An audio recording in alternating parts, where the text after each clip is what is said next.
Põe a mão no seu coração. Diga, Senhor, fale comigo nesta hora. Me alimente, ó Deus, da sua palavra. Alimente o meu espírito, a minha alma. Alimente o meu coração, Senhor. Que eu possa sair daqui nesta noite mais confiante do que eu entrei. Que eu possa sair daqui desta noite, no nome de Jesus, mais animado, mais feliz, mais fortalecido, no nome de Jesus. Queremos que o seu Espírito tenha liberdade aqui, ó Deus, no nosso meio.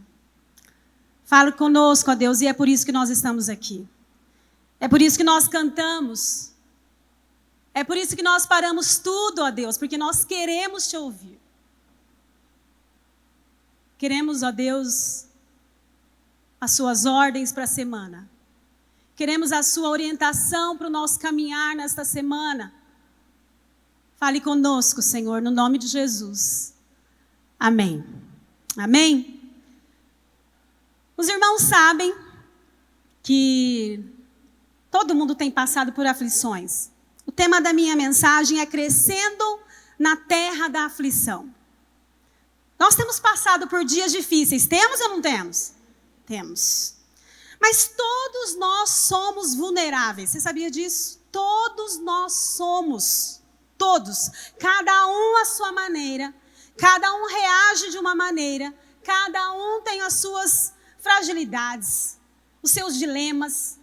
E neste tempo nós estamos aprendendo o quanto nós precisamos de Deus. Mas neste tempo de aflição, sabe o que é aflição? A aflição é um sofrimento grande, um excesso de preocupação, um excesso de ansiedade, um excesso muito grande de uma angústia, de uma tristeza. É o oposto do prazer e da alegria e do contentamento. Hoje, todos estão passando por algo, um medo. E aí eu comecei a pensar, Senhor, o que nós podemos aprender com este tempo? Ou nós podemos falar para o Senhor, fala comigo, me ajuda a melhorar, porque sozinho eu não consigo. Ou eu posso intensificar a pessoa errada e fraca que eu sou. Quantos estão intensificando o pior que existe nele hoje? Quantos?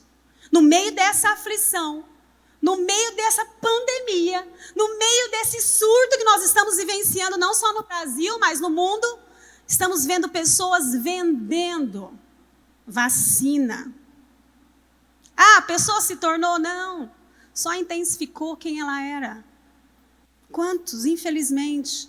Ou eu posso aproveitar este tempo, porque eu vou te dizer algo muito importante. O que aconteceu comigo, por isso eu fiz essa mensagem.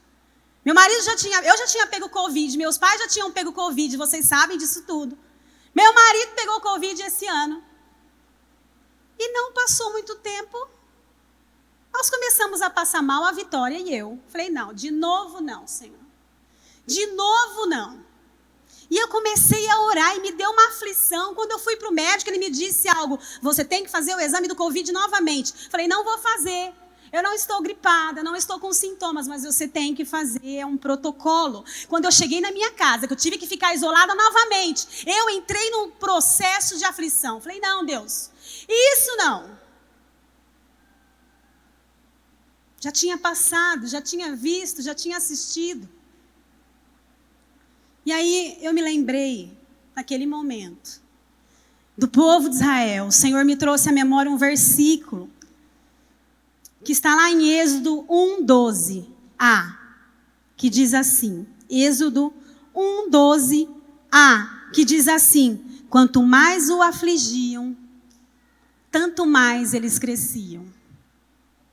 Quanto mais os afligiam, tanto mais eles cresciam. Mas existe um Deus que conhece essa aflição. Em Isaías 53:4 diz assim, verdadeiramente Ele tomou sobre si as nossas enfermidades e sobre si levou as nossas doenças, as nossas dores, os nossos medos, ansiedades. Estou acrescentando. Contudo, nós o considerávamos castigado por Deus, por Ele atingido e afligido.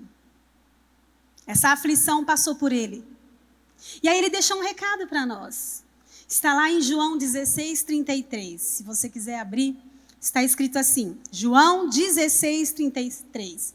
E diz assim: eu disse essas coisas para que vocês crescem em mim e para que vocês tenham paz.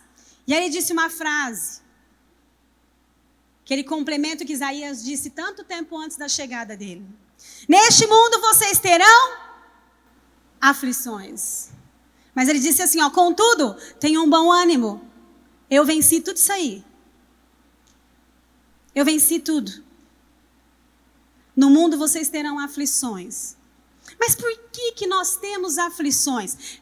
Você já perguntou isso para você? No seu momento a sós com o Senhor? Senhor, por quê?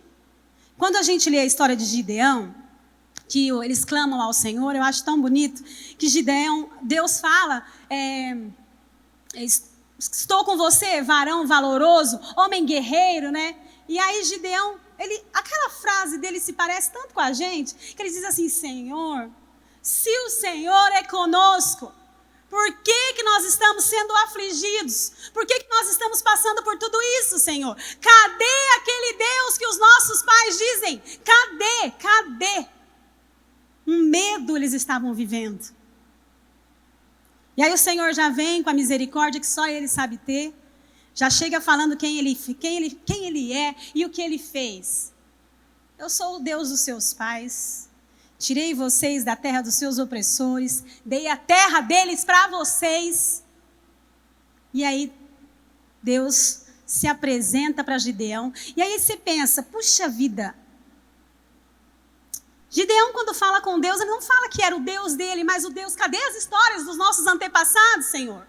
Se o Senhor é conosco, cadê as histórias? Em nenhum momento, se você analisar isso aí, ele não disse assim, ó, eu te conheço, eu já vivi com o Senhor. Ele falou, cadê os feitos, os milagres que dizem? Então, quando eu vejo a história de Gideão, na minha mente está escrito nítido. Gideão ia passar por um lugar que ele nunca passou. Ele ia viver um tempo que ele nunca viveu. Só que ele ia se tornar um homem que ele nunca foi. E ele se tornou. Por isso a aflição tem sim a sua causa, o seu motivo, a sua razão. O Senhor já nos avisou lá atrás. No mundo vocês vão ter aflições, tá? Vocês vão ficar aflitos. Sabe o que é aflito? Já falei. É um exagero do medo, um exagero de uma ansiedade que rouba o teu sono, que rouba a sua paz. E você começa a pensar, puxa vida.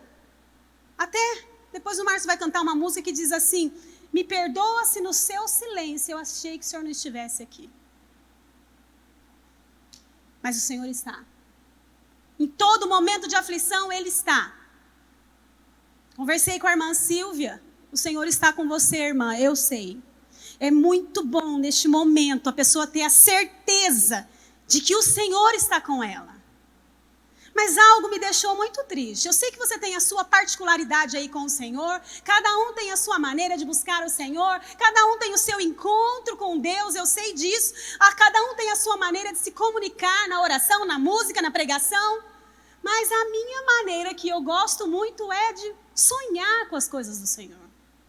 E quando eu fiquei desse jeito, tinha uma coisa que eu não fazia, era eu dormir. E eu disse para o Senhor, Senhor,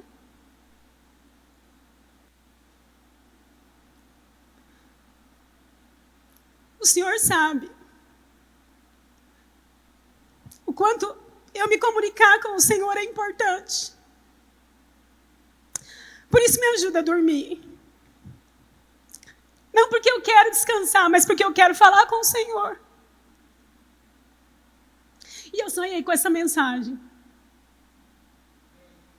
Por isso eu quero que você peça para o Senhor nesta hora. Diga para Ele, fale comigo, Senhor. Da maneira que o Senhor tem falado, mas intensifica. Porque se o Senhor tem nos poupado aqui, porque Ele tem um propósito para nós aqui. E eu quero viver todos os seus propósitos. Senão não tem razão da gente estar aqui.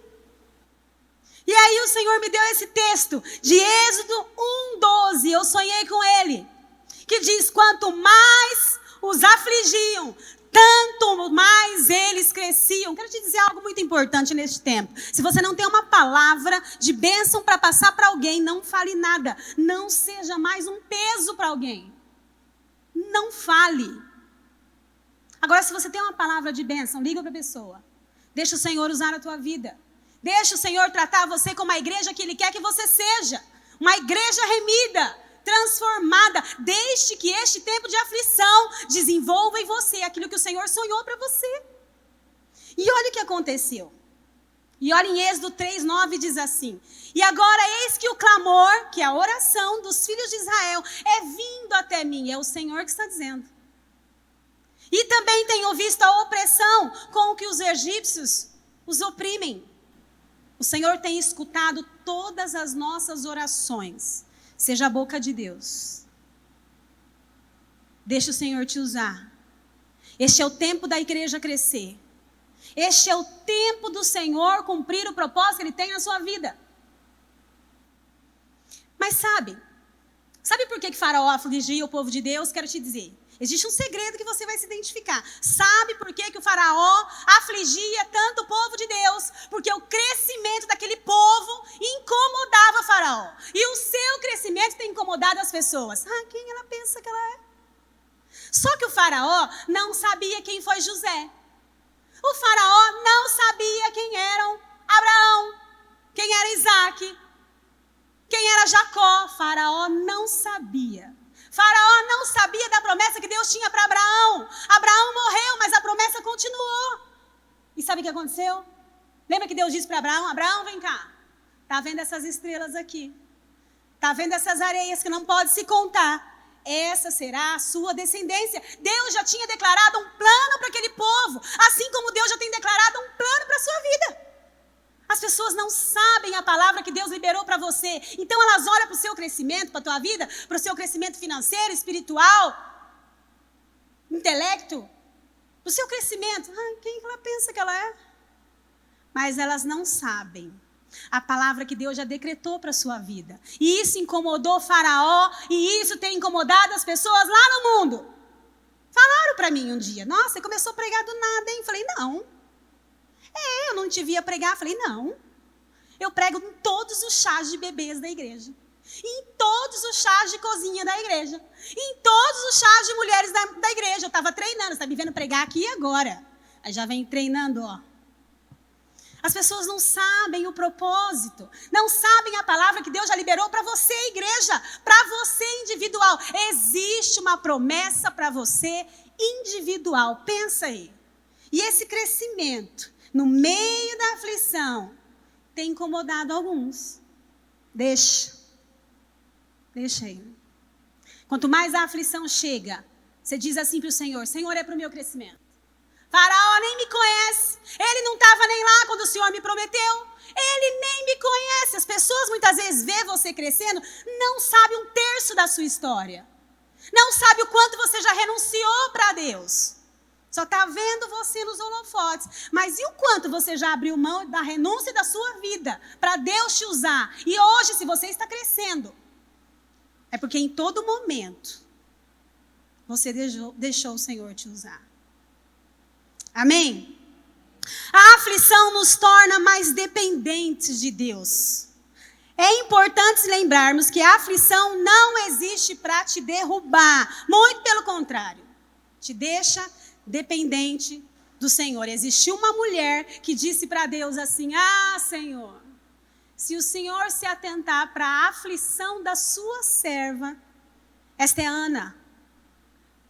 A oração dessa mulher, a oração de um aflito. Nós acabamos de ler aqui, se me buscares de todo o seu coração, aqui em Jeremias, vocês vão me encontrar. E quantos têm encontrado o Senhor no meio da aflição?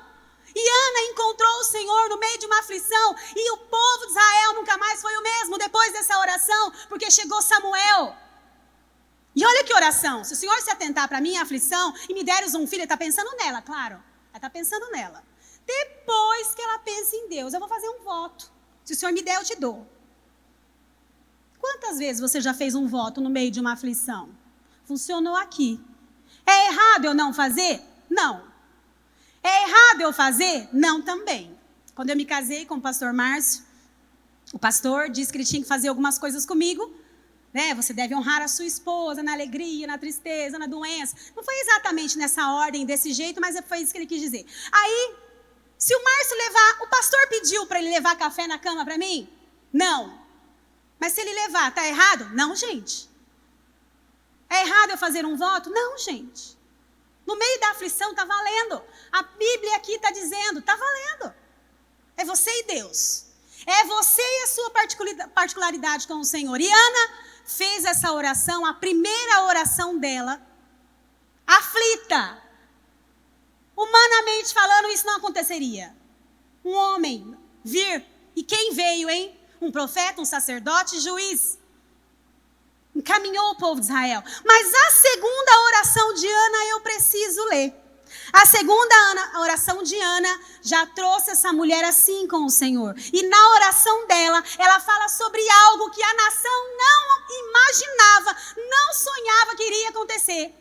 Que iria chegar um rei. E ela ora assim, ó. Está em 1 Samuel 2, 8, se você quiser abrir. Diz assim: levanta o pobre do pó. E desde o monturo exalta o necessitado, para o fazer-se assentar-se entre os príncipes. Ele está falando de um rei. Tanto pode ser Davi, quanto pode ser o nosso Senhor Jesus. Mas essa oração, a oração inteira é maravilhosa. Depois você lê na sua casa. E isso tudo acontece nos 2 primeiros capítulos de 1 Samuel. Os 2 primeiros capítulos definem toda a história. Por conta de uma aflição. Se você usar a aflição em seu benefício, você vai crescer. Você vai se achegar ainda mais perto do Senhor.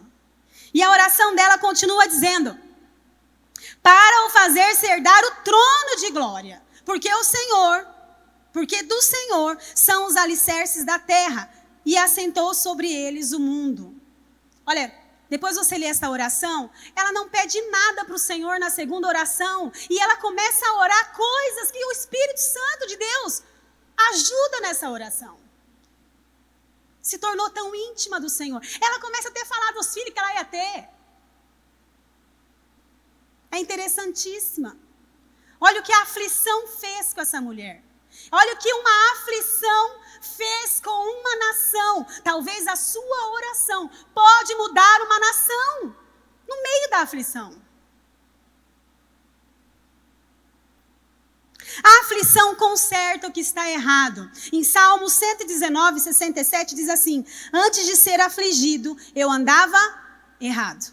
Sabe que eu estava conversando com uma irmã antes do culto? E eu disse assim: olha, este tempo que nós estamos vivendo, nós temos 2 escolhas. Ou eu melhoro ou eu continuo sendo quem eu sou de uma maneira intensificada. Agora você imagina uma pessoa que não está andando com o Senhor ou não quer andar mais de uma maneira intensificada. Se ele bebia pouco, quanto que ele bebe agora? Porque aonde que ele precisa buscar ajuda? Essas pessoas. Se a pessoa já fumava pouco, agora ela está como? Intensificou. Está entendendo? Agora, se eu aproveito essa aflição para que o Senhor me faça crescer, para que a minha oração seja uma oração que mude nação, mude gerações, o nome do Senhor será glorificado.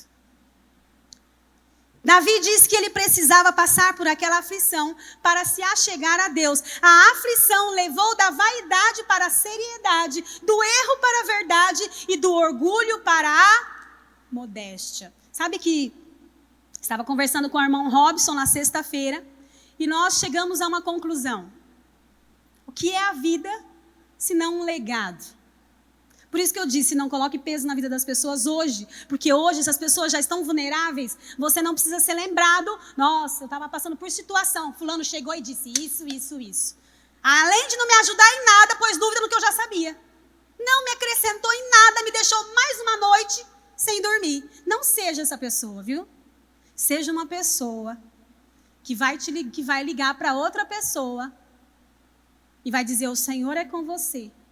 Você terá uma semana de bênçãos. Quando você sair do seu quarto, você vai saber para quem você tem que mandar uma mensagem. Você vai saber para quem que você tem que ligar. Porque o Senhor vai te usar. E a gente vê Davi declarando, e quem foi Davi? Um homem segundo o coração de Deus. Enquanto eu andava errado, depois que eu fui afligido, eu fui consertado. Traduzindo. Obedecendo e enfrentando uma aflição. Quem aqui já obedeceu o Senhor e passou por um período de aflição? Além de mim? Muitos. Eu me lembro um dia que Deus disse para mim e para o pastor Márcio, faça isso, isso, isso, isso. E nós obedecemos. Eu tinha a certeza que era para nós fazermos aquilo. E nós fizemos. Eu lembro que o pastor Márcio disse, eu vou orar para que o Senhor me dê uma estratégia. E o Senhor deu e ele fez exatamente como o Senhor deu. Só que no meio da obediência, acontece... O diabo não deixou de ser diabo. No meio da obediência, uma aflição que nós não contávamos com ela. Entrei no meu quarto de novo. Senhor, eu estou te obedecendo. É para lá que você tem que chorar. É para Ele que você tem que chorar. Não é para as pessoas que vão contar a sua história e vai falar, tá lá, já tá pondo no Face que tá sofrendo. É para Ele que você tem que chorar. É para esse Deus. Deus, eu estou te obedecendo. Por que essa aflição agora? Mas eu vou te dizer, você não é o único. Lembra de Elias? Elias enfrentou 450 profetas de Baal. Depois uma mulher ameaçou Elias, ele saiu correndo, se escondeu numa caverna, com medo de morrer. Depois, no meio dentro da caverna, pede para Deus, me mata. Eu falei, nossa, que aflição que é essa? Quer morrer ou não quer morrer? Tá com medo ou não tá com medo? Não ficou com medo de 450, depois ficou com medo de uma mulher, depois se escondeu, depois de se esconder, para não morrer, pede para Deus, me mata. Eu falei, meu Deus. E os discípulos? Que Jesus tinha acabado de multiplicar os pães e os peixes. Estava todo mundo vendo milagre. Os discípulos estavam perto, assistindo os milagres. Jesus disse para eles, entra no barco. E aí a Bíblia diz que Jesus ordena é mandar. Por que precisou mandar? Porque talvez não quisessem ir. No início da tardinha, lá o sol já se pondo. Obedeceram. Foram todos no barco. Jesus não foi orar. E aí, no meio da obediência, Jesus disse para eles assim, vá para o outro lado. Presta atenção, quando você lê, em nenhum momento Jesus disse para eles assim, vai acontecer uma aflição, uma tempestade, no meio vocês vão começar a lutar, vai aí que vai dar tudo certo, hein? Ele não falou isso, ele falou, vá para o outro lado. Eles estavam na obediência, mesmo assim a aflição chega. E Jesus só olhando de longe. Não foi na primeira vigília, nem na segunda, nem na terceira, foi na quarta, das 3 às 6 da manhã. Ficou assistindo. Quando Jesus chega, já acharam que até é um fantasma. E aí Jesus gritou, sou eu! Coragem! Lembra que a gente falou aqui no início? Que a aflição, no mundo tereis aflições, mas tende bom ânimo. A falta de coragem. Na aflição, a gente muitas vezes pensa em desistir. Nossa, Senhor, o Senhor não está vendo? Nossa, o Senhor está vendo o que eles estão fazendo comigo? O Senhor está vendo que eu fui injustiçada e eu estou em obediência, Senhor? Calma, Ele está vendo. Ele está vendo. Só que os discípulos, só os discípulos que viram o nosso Senhor Jesus andando sobre as águas. E Jesus já chegou chegando, já acalmou as bagunças lá, já chegou chegando, porque parecia que o barco ia afundar. Mas olha, quero te dizer algo.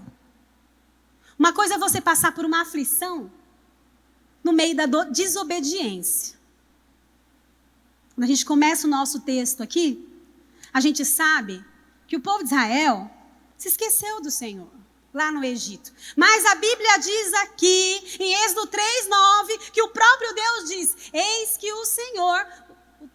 O clamor dos filhos de Israel é vindo até mim. Mesmo quando nós erramos, quando eu clamo ao Senhor. E aqui em Mateus, quando nós lemos Mateus, quando nós lemos 1 Reis, Elias, o povo estava em obediência. Passou pela aflição. Mas Jesus chegou, hein? Ele chegou. Imagina a cena. De noite, no meio do mar, ele chegou. Acabou com o medo deles. acabou com a aflição deles. Ele tem prazer em acabar com a sua aflição. Mas quando ele acabar com a sua aflição, você já não é mais aquele fraco. Você já não é mais aquele desanimado. Você já não é aquele que tem pouca coragem. Você é aquele que o Senhor moldou no meio da aflição. Existe o lado positivo da aflição. Eu quero ler para você. O trigo é moído antes de se tornar um pão. O incenso precisa ser posto no calor do fogo antes de se desprender o seu calor, o seu odor. O solo precisa ser rasgado pelo arado antes de receber a semente. O coração quebrantado é o que agrada ao Senhor. E Ele vem. Eu quero ler Isaías 48:10, eu já estou terminando. Que diz assim: eis que te purifiquei, mas não como a prata. Provei-te na fornalha da aflição. Vou ler de novo. Eis que te purifiquei. Precisamos ser purificados de nós mesmos. Eis que te purifiquei, mas não como a prata. Provei-te na fornalha da aflição. Você sabe que Daniel não foi poupado de entrar na cova, mas ele foi livrado na cova. Nós vemos tantos homens de Deus que foram provados no meio de uma aflição. Nós vemos José, Moisés, Daniel, Sadraque, Mesaque e Abednego, tantos, Ana.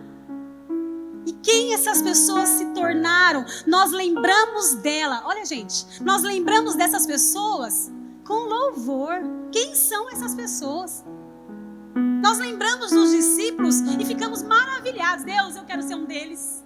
Eu quero ser um deles que o Senhor fala. Quando Jesus disse para Pedro: Senhor, se és tu, manda-me ir ter contigo. Jesus imediatamente disse: venha. Eu quero ser esse, Senhor, que o Senhor diz uma vez só. E eu vou. Eu vou para o improvável, onde todo mundo acha que vai dar certo, mas o Senhor me chamou e eu vou. Eu não quero ficar no conforto do meu barco, se o Senhor não estiver nele. Eu prefiro ficar no improvável, na insegurança de um mar, porque eu sei que o Senhor me chamou e o Senhor está lá para me ajudar. Se eu afundar, o Senhor vai ser o primeiro a me ajudar, porque Ele falou: vem. Na primeira, gente, na primeira. Eu falei para Deus várias vezes em oração: eu quero te obedecer de primeira. Porque de segunda, de terceira já tem um monte de gente fazendo.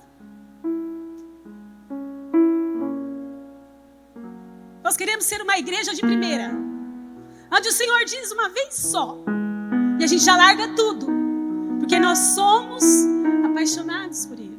Feche seus olhos. Eu quero ler algo que o Senhor colocou no meu coração, que Deus vai falar com você neste momento. Aquiete-se, meu filho ou minha filha, porque eu sou o teu Deus e eu sei de todas as suas dores, de todas as suas aflições. Nada acontece com você sem que eu, o seu Deus, permita. E se eu permito, tenho minhas razões, que são sempre boa, perfeita e agradável, e visam o seu bem. Não vou deixar que você seja provado além das suas forças. Antes, vou ajudá-lo a suportar e a superar a sua dor, porque eu sou Deus, e no momento próprio haverei de socorrê-lo e livrá-lo do seu sofrimento e da sua aflição.